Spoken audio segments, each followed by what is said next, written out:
see. We'll see how things go. Now, I want to give you the heads up here that I'm going to ask you some tough questions. I know you have a very loyal fan base, and these are just things that I'm sure your fans are wondering. So I warn you in advance that I appreciate you being able to step up and answer some of these tough, harder questions.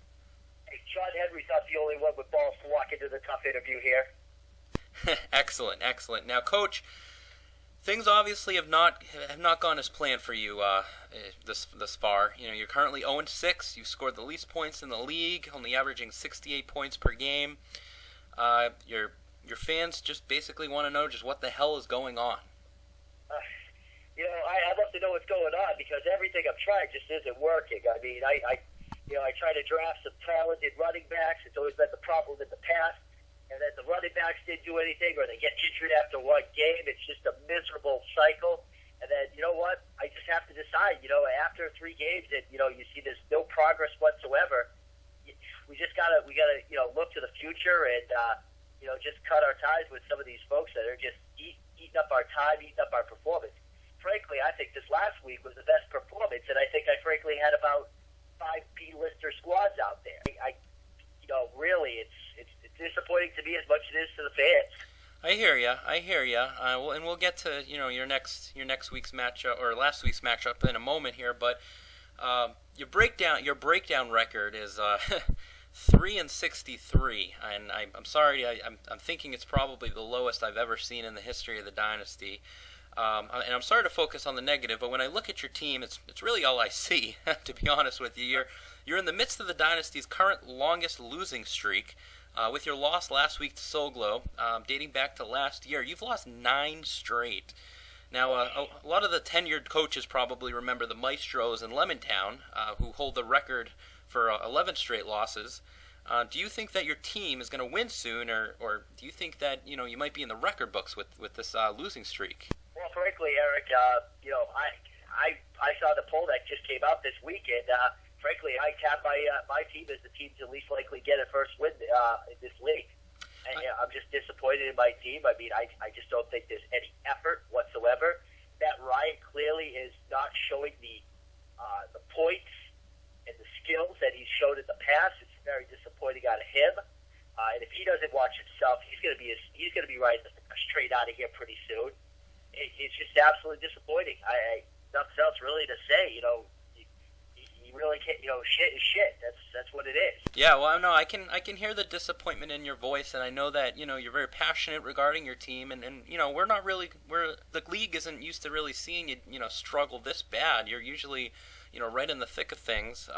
And regarding the league poll that was put up, I did notice that it looks like most of the league so far believes that the Iron Dogs, who are also 0-6, is going to be not having a win longer than you will. And speaking of that, I got a little trivia question for you. I'm just going to ask you. Let's see if you know. Basically, of the active teams in the Dynasty, which team has scored the all-time least points scored in a regular season? Well, correct me if I'm wrong, unless that changed somewhat this year. It was me, but after a little bit of a revision to the record books, it was deemed that it was no longer me. The team that you pointed this out in a correspondence recently, I thought, if I remember correctly, but then again, things are a little foggy today. Unfortunately, fighting a little bit of a flu bug here. So I mean, then again, the whole season could be considered a fog if that. I correct me if I'm wrong. I thought it was another team. It wasn't my team. You know what? We learned back in the 7th grade, Mr. Jakes, who had 1 testicles science class, to always trust your first instinct, and you should have done that because you're right. Actually, you were right until you changed your answer, you sumbitch.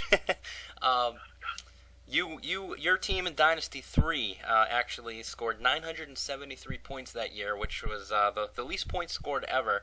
Actually, the record that was altered over the offseason was the least points scored in 1 week as opposed to 1 season. Yes. So, I guess while we take a look at that, I talked to one of your season ticket holders, one of your fans, and he wanted to remain his identity wanted to remain not public, but he let me know that. Go ahead. Everyone, just stay anonymous. Yes, exactly. But he let me know that he's actually happy that you're playing for next year and you're really going for it. He said that he was upset that for every year you seem to finish around 7th, 8th place. You had the same seat in the draft. It seems like every single year, and he's a little disappointed that the season's going the way it is this year. But he's hoping that this is going to be good for future years. Hey, let me just jump in here. I mean, no one wants to have a losing team. Does anyone really want to have a losing team? For the cost of these franchises, it's not acceptable to have a losing team. But, we found out, we determined that, after the first couple of games of the season that we just were not going to compete. And so we had to make a strategic decision, a long-term decision to, just really cut our ties for this year and really focus on changing our season now. Unfortunately, that seed is going down a few spots instead of up, which is what I would have preferred. But again, I feel a change is going to help us move forward. Get a team that's on, put a team on the field that's going to be a solid winner and going to be back where we need to be. We're just competing for the Dynasty. I like it.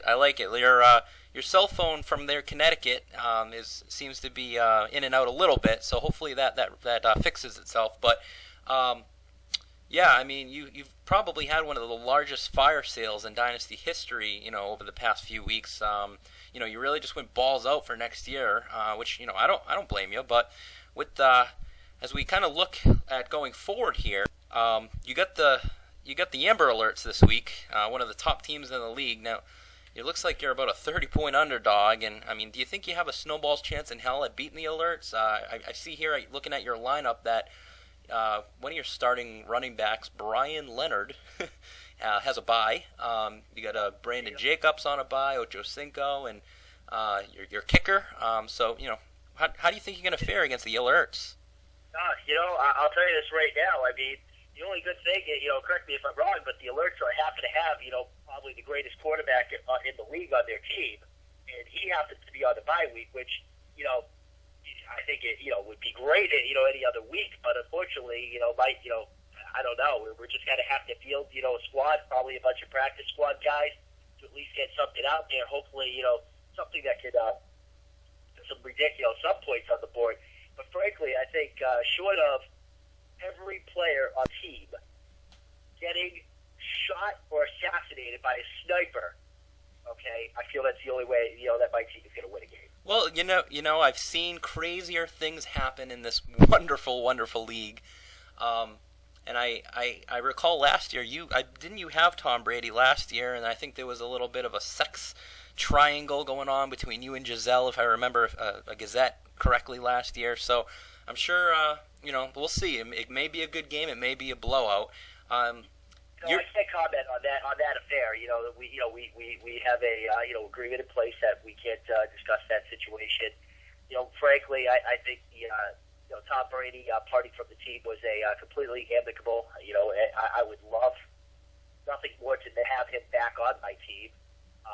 His family is lovely. His family is very lovely, and frankly, I think we'll see what we can do in the off season. I mean, we might make him a target if Amber Alerts, of course, chooses not to retain his services, but we'll see. I like it. We'll see is right. Now, you're the Dynasty Ethics Manager, Coach Will, and there's always a lot of sketchy things going on in this league, and that's for sure. Now, just last week, Coach Whiffen accused Coach Johnny C of cheating.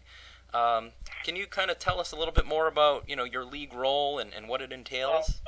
I'm a little disappointed in myself here. I feel like I feel like maybe Terry Francona a little bit here. I'm trying to rule with a steady hand, not with a firm hand here, because I feel that this league is an honorable league. But frankly, we're going to have to start looking into some of these things. Just the other day, I was just looking at the Gazette, and I have no idea what was really thinking, but I think we should have. My group is going to be launching an investigation into the alleged single vote for contender status for the for the Senators. I saw one contender vote there. That made me sick. It made me really sick. I mean, really, frankly, I want to. My committee's going to get to the bottom of this. We're going to look at this. We're going to dive in a little deep. We've got a couple of phone calls set up already with some of the other other managers really just need to discuss.